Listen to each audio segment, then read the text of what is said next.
que yo solamente le pedí a Dios que nos ayudara a llegar bien, porque esas personas no le interesan accidentes, no le interesan nada. Los de ellos ir lo más rápido posible. Hombre, para que no les pillen, es algo casa. ilegal. En el vídeo de hoy vamos a conocer la historia de una chica cubana y lo que supuso para ella dejar un país como Cuba y llegar a México. Yo creo que el cambio tiene que ser brutal. Sí, brutal. Lo tiene que notar mucho. Mucho, sí. Vamos a conocer su experiencia. Adelante. Adelante.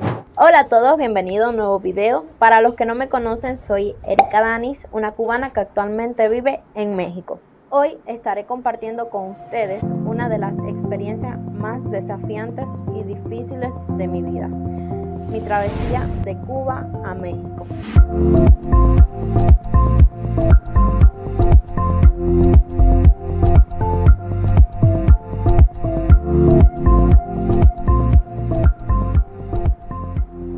Prácticamente no estaba planeado, se dio la oportunidad y decidimos aprovecharla, ya que por nuestro propio esfuerzo y sacrificio contábamos con los recursos, con el dinero para iniciar esta travesía. En Cuba yo estudiaba la carrera de enfermería, pero no era algo que yo quería para mi futuro, ya que el salario no te alcanzaba para vivir. Por lo tanto, por mi propia cuenta me dediqué a hacer otros negocios, como vender productos, planchas de pelo, secador de pelo, entre otros negocios que nos ayudaron a crear este fondo para iniciar esta travesía. Salimos de Cuba un 3 de septiembre a las 12 de la noche.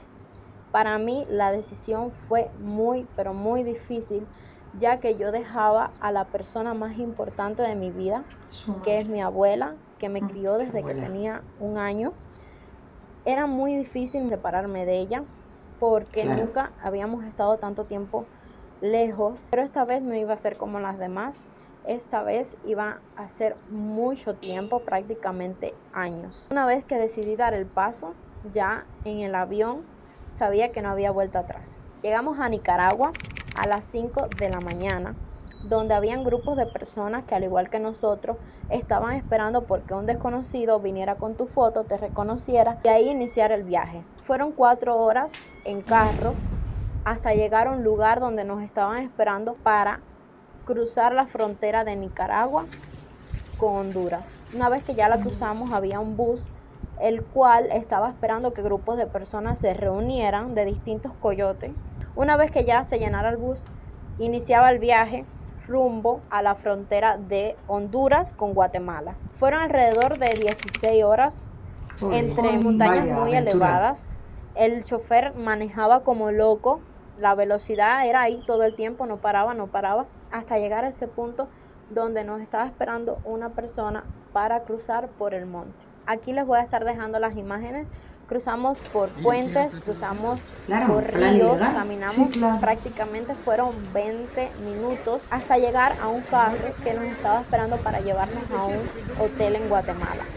En ese carro, como no había capacidad, pues yo tuve que ir en el maletero del carro con 2 personas más. Yo soy asmática, pero gracias a Dios en ese momento no me faltó el aire. Ya una vez que llegamos a el hotel en Guatemala, pudimos descansar. Hasta ese punto nos habíamos pasado 2 días sin bañarnos y no habíamos dormido. Los buses no tenían muy buena condición, no tenían muy buen estado. Ahí pudimos descansar, igual nos dieron comida. Entonces teníamos que esperar a que en cualquier hora de la noche, en cualquier momento, ya nos llamaran para iniciar otro viaje más de Guatemala a la frontera con México. Nos llamaron aproximadamente, eran las 2 de la mañana. Ahí fue un poco complicado. Nos estuvieron pasando de una guagua a otra porque no alcanzaban los asientos. Entonces nos estuvieron cambiando de guagua hasta como 15 horas más entre montañas a una velocidad tremenda, que yo solamente le pedí a Dios que nos ayudara a llegar bien, porque esas personas no le interesan accidentes, no le interesan nada.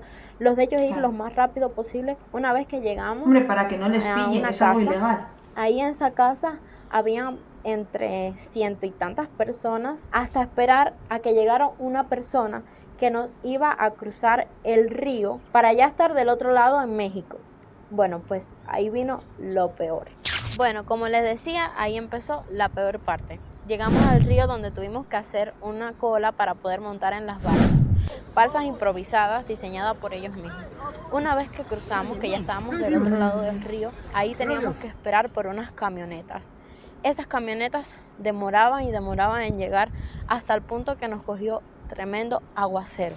No teníamos dónde escampar, empezó a tronar, todo muy feo. Hasta las como 2 horas fue que llegó la camioneta. Una camioneta que las gomas estaban ponchadas y que el chofer iba tomando. Fue una locura.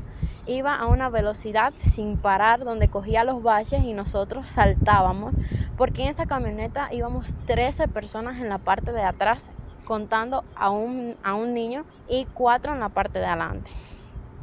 Ya llegamos a una casa. Cuando llegamos a esa casa ya era de noche. Ahí nos encontramos a personas que habían cruzado la selva del Darién con niños chiquitos que habían pasado cosas horribles. Ya era de noche, había llovido. Yo he visto algún documental de la selva del Darién. Para aguantar ese sufrimiento de cruzar ese trozo no es México. De aguantar ese ¿Es trozo, México ya? No, el Darién no es México. Para aguantar eso, de lo que escapas tiene que ser muy fuerte, muy duro. Pues ¿no? sí. Porque aguantar esa situación y ese calor... Hombre, yo creo que todas las personas que deciden hacer viajes tan difíciles tiene que ser para mejorar su vida. Sí, y porque lo que están viviendo es algo insuperable. Exacto. O sea, que no va a mejorar, entonces Exacto. tienes que buscar la vida. Tiene que ser mejor cualquier cosa que lo que estás viviendo, Claro. Con lo cual, por eso se deciden, si no... Aunque la dureza del viaje debe ser... Nadie haría eso. Que mucha gente pierde la vida en ese trozo de Darién, claro. Madre mía. Mango que resbalaba. Tuvimos que pasar literal por un puente que le faltaban tablas y que no se veía absolutamente nada.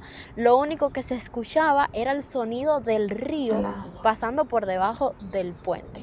Ya una vez que cruzamos el puente, logramos llegar a unos taxis donde te llevaban a la dirección para la que tú ibas ahí en Chiapas, en Tapachula.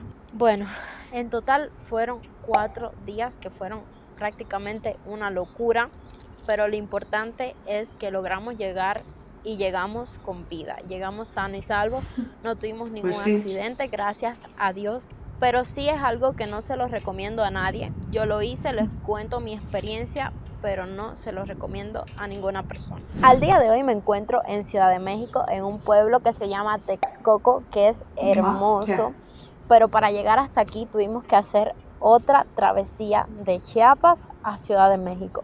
Una travesía que la hicimos por nuestra cuenta, nosotros solos, guiándonos por un mapa que un amigo nos envió. Esa travesía fue puebleando, es decir, de combi en cada pueblo. ¿Qué son combi?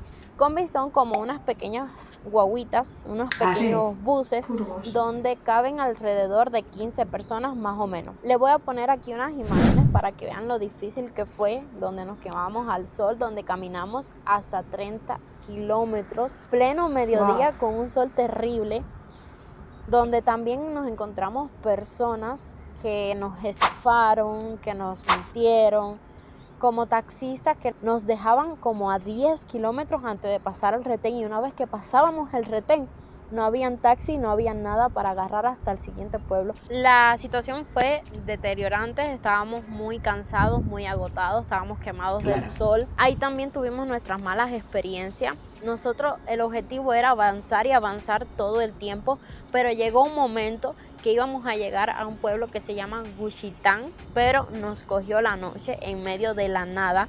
Prácticamente era una carretera y al lado eran montes, matas, no había casa, no había de nada y era todo oscuro, todo oscuro, no pasaba nada. Cuando me vi en esa situación, de verdad fue muy estresante, los nervios te atacan y me puse prácticamente a llorar y a pedirle a Dios que por favor que nos ayudara, que nos mandara algo, y literal fue así. Literal apareció un taxi que nos paró enfrente. Éramos como unas 50 personas, nos llevó a una renta donde pudimos descansar y salir al otro día a las 5 de la mañana. El objetivo era llegar a una terminal en Juchitán donde estaba diseñada para inmigrantes. Esos pasajes costaron 1,000 pesos por cada uno. De ahí conseguimos una renta descansamos y al otro día a las 10 de la mañana salimos ya para Ciudad de México. 12 horas de camino. Y ya para terminarles mi experiencia, pues una vez que llegamos a Ciudad de México eran las 12 de la noche. Entonces decidimos salir a buscar renta para descansar esa noche. Era muy tarde, ya todo estaba lleno. No encontramos absolutamente nada. Nos vimos en la situación de dormir en un parque. Dormimos en un parque esa noche junto a otros amigos que venían con nosotros. Mucho miedo, mucho frío, porque literal estábamos en un lugar donde no conocíamos absolutamente nada, pero Dios nos protegió. Bueno, al día de hoy, gracias a Dios, todo está bien. Estamos aquí en un pueblo que se llama Texcoco, hermoso, en una muy buena renta. Hemos conocido a personas maravillosas. En conclusión, este video no es para motivar a que emigren, sino para que vean mi experiencia y sepan a lo que se pueden enfrentar. La verdad, nunca sabes si serías capaz hasta que te ves en esa situación. Hasta que no te llega el momento no sabes de lo que eres capaz. Claro, eso es. Porque lo hablamos desde nuestra situación, desde nuestra comodidad, de nuestra casa, de una ciudad donde no tienes ningún problema para vivir. Y claro, compararlo con, pues por ejemplo ahora con ucranianos, ¿no? Que han tenido que salir de su país porque allí hay una guerra. Y se vienen a España, a Francia y a otros lugares y empiezan desde cero. O la gente de Cuba, de Venezuela, que no ve un futuro y se tiene que ir. Y claro, las maneras en las que se van son tiene que ser durísimo. Difíciles. Aparte de difícil la travesía, muy duro el separarte de tu familia, separarte de tu gente, con la incertidumbre de que no sabes cuándo vas a volver a verlos. O si vas a volver a verlos. Y si vas a volver a verlos, porque claro, ya salir así, si vuelves, no tienes otra manera de volver que no sea así otra vez. O sea, es muy Hablaba de su complicado. abuelita supongo que será más mayor. Es difícil. Nosotros aquí estamos más acostumbrados de ver la inmigración de África y así. Que también mueren cada día muchos. Es durísimo, eso es durísimo. A España llegan cada día 500 personas. Y ver esas historias que hay detrás... es muy duro, Sí, te toca el alma, la verdad. Es muy duro. Y luego las mafias que hay. Total, eso, encima de lo duro que es, que alguien intente hacer beneficio de tu situación mala, es súper triste, la verdad. Eso es muy triste. Sí, porque deleznable. Están indefensos y lo que necesitan es ayuda, no que nadie se aproveche de esa indefensión, la verdad. Eso es. Ponnos aquí debajo en comentarios qué opinas tú, cuál es tu visión de todo esto. Mientras sea con respeto, nos encanta leeros. Nada más, desearos que paséis excelente día y nos vemos mañana en un vídeo nuevo. Adiós, familia. Adiós, papirrines. Sin hacheros. Sin hacheros.